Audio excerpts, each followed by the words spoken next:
2019 pöördus minu juurde selline ettevõte, kelle osas ma olin juba mõnda aega nagu mõelnud, huvitav, millal nad nagu pöörduvad, sest mul oli nagu mulle meeldis see bränd ja mul nagu sümpaatia oli selle vastu, kuidas ma turul neid tajusin, LHV. Ja kui ma siis sain nende personalijuhi Liisa Põldmaga too hetk kokku ja me arutlesime nende vajadust, neil oli just see väljakutse, et neil kindlasti oli ambitsioon olla Eesti parim pank, eks ju, ja igal tasandil ka tööandjana ja neil oli väga selge soov, et ka selle Y-generatsiooni põlvkonna jaoks nagu luua töökeskkond, mis neid hoiaks ja püsiks seal, kui neisse investeeritakse. Et meil nagu, kui ma ütlesin, vaata, et mina ütlen, et saaks Eesti parima või saaks oma sektori parimaks, et see oli neil nagu nende huvi ja kunagi meil see nagu fookus soovina kattus.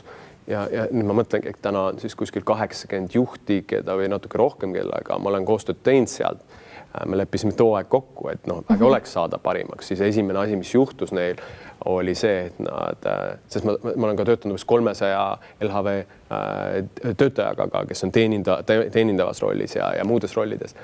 Esimene asi, mis juhtus, nad valiti Eesti parimaks pangaks klientide läbi ja siis eelmine aasta nad said Eesti parimaks pangaks tööandjana ja siis nüüd 2022 jaanuaris nad said Eesti parimaks tööandjaks kõikide kategooriate üleselt.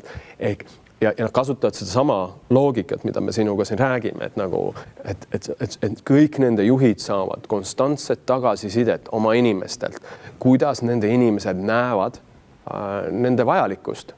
Ehk siis nii-öelda, kas nende juhid, nende töötajad näevad, et kas see juht ja mulle kasu, on tast mulle kasu või mitte, kas on see juhil mingi mõte ka siin või miks ta siin üldse on nagu minu jaoks? Mis annab juhile nagu selge nagu fookuse, nagu okei, kuidas mul läheb?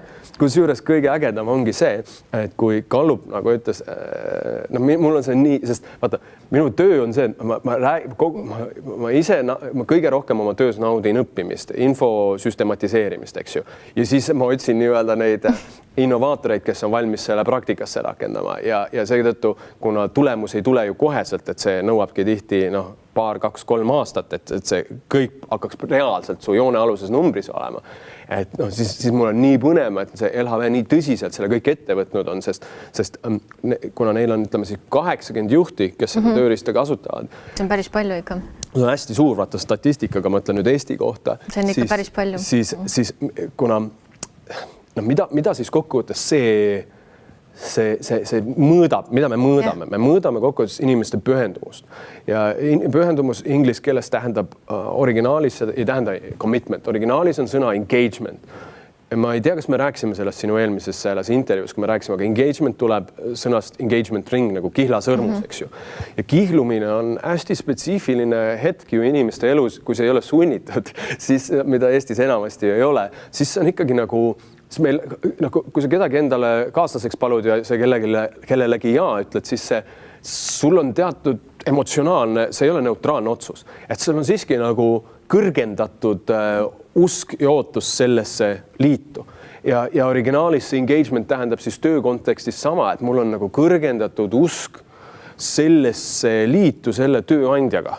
Et ma ei käi lihtsalt, ma lähe sinna tööle ja käi iga päev raha saamas ja teen liigutusi, vaid mul on mingi emotsionaalne side, ma olen teinud valiku, ma olen nagu teised valikuid kõrvale pannud, mul on põlemine selle, nagu sina põled oma töös on ju, nagu sinu tiim põleb. See on see särasilmsus, eks ju, mis inimestel on, kui nad õigesti värvatud on, püsib tavaliselt mingi 3, 4, 5, 6 kuud ja siis tihti hakkab see kukkuma peale seda, aga kõik teavad selle uue töötaja õhinat, et ta ei ole lihtsalt tööl, eks ju.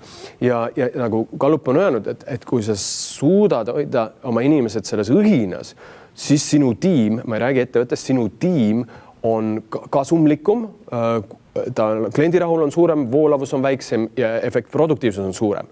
Ja siis tal on, Gallupil on väga spetsiifilised numbrid seal taga, eks ju, kui palju ta siis on nagu täpselt kasumlikum ja kui palju efektiivsem ja kui suurem see kliendirahul on. Aga minu jaoks on hästi põnev see, et mul jaanuaris oli nüüd viimane LHV juhtide grupp, kellega me tegime tööd. Ja seal oli ka LHV juhatuse esimees ja siis nad rääkisid või kogu grupi juht ja nad tõid välja, kuna nad on nüüd 2,5 aastat nagu jälginud seda, tema tuli alles nüüd nagu, kui on meil vähemalt äkki 8 juhtide gruppi juba olnud, et ta on kogu aeg seda projekti toetanud, aga selle koolituse ise on sattud ja ta tõi seal välja selle, mida nad on siis vaadanud, kuna nad on seda töötajate pühendumust mõõtnud kõik see aeg, 2 aastat, teinud äkki vahepeal 4 või 5 pühendumuse uuringut, siis täpselt nagu Gallup ütleb, neil on võimalik 1-1 tõmmata jooned, mida kõrgem, tiimijuhtide kaupa, et panna nagu pühendumusega Excelisse näiteks, kelle on kõige kõrgem, siis automaatselt on võimalik numbrid nendega nagu sünkrooni viia, et mida kõrgem pühendumus, seda suuremad selle tiimi numbrid ja mida madalamaks pühendumine läheb ka seal organisatsioonis, seda madalamaks lähevad erinevad mõõdikud, mida nad veel tähtsaks peavad. Et see on minu jaoks on see värk töötab.